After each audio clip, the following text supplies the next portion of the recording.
wabarakatuh. Di sini saya Ade Rahma Putri Sania dari Prodi S1 Farmasi Stikes Bakti Mandala Husada Slawi. Nah, di sini saya akan menjelaskan sedikit materi mengenai obat yang dapat meningkatkan kontraktilitas jantung. Oke, langsung ke materi. Nah, sebelumnya saya jelaskan terlebih dahulu apa itu inotropik. Nah, inotropik di sini adalah zat yang dapat meningkatkan daya kontraksi otot. Adapun faktor yang dapat meningkatkan kontraktilitas disebut sebagai inotropik positif. Dari inotropik positif tersebut, ada obat-obat inotropik yang meningkatkan kemampuan kekuatan kontraksi otot jantung. Nah, seperti obat-obat simptomitetik. Apa sih obat-obat simptomitetik ini? Obat-obat simptomitetik ini adalah obat inotropik kuat yang terutama digunakan pada terapi gagal jantung berat pada suasana akut, contohnya seperti dopamin dan dobutamin. Oke, langsung aja kita simak pada slide berikut. Nah, yang pertama ini ada dopamin. Dopamin ini bekerja dengan meningkatkan kekuatan pompa jantung dan aliran darah ke ginjal. Merek dagangnya dopamin giulini, Indop. Nah, bisa juga dilihat pada tabel, golongan obatnya itu obat jantung, kategorinya obat resep, manfaat dopamin bisa mengatasi syok, digunakan oleh dewasa. Selanjutnya ada dosis dopamin. Dosis awal penggunaan dopamin adalah 2-5 mg per kilogram berat badan per menit melalui infus. Dosis dapat ditingkatkan secara bertahap hingga 5-10 mg per kilogram berat badan per menit. Nah, dari efek samping yang mungkin timbul setelah penggunaan dopamin antara lain sakit kepala, gelisah, mual muntah, dan menggigil. Yang kedua ada dobutamin. Dengan merek dagang Inotrop Dobucek. Obat ini bekerja dengan menstimulasi atau merangsang reseptor yang berperan dalam meningkatkan kontraksi jantung. Adapun golongan obat ini sebagai obat jantung, kategorinya obat resep, manfaatnya membantu meningkatkan volume darah yang dipompa jantung, digunakan oleh dewasa dan anak-anak. Untuk dosis, kondisi gagal jantung yang tidak bisa dikompensasi tubuh. Umur, dewasa dan anak-anak, bayi hingga remaja usia 18 tahun. Dosisnya 0,5-1 mg per kilogram berat badan per menit. Dapat juga ditingkatkan 2-20 mg per kilogram berat badan per menit. Dan dosis ini tidak lebih dari 40 mg per kilogram berat badan per menit.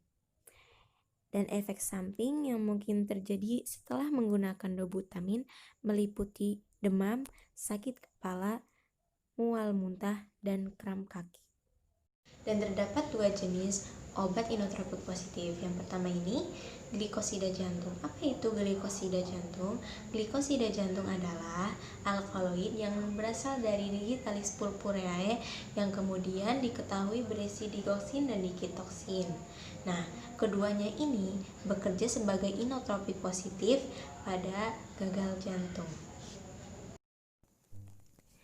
Di sini ada digoksin dengan merek dagang Digoxin, Vargoxin. Obat ini bekerja dengan membuat irama jantung kembali normal dan memperkuat jantung dalam memompa darah ke seluruh tubuh. Golongannya glikosida jantung, kategorinya obat resep.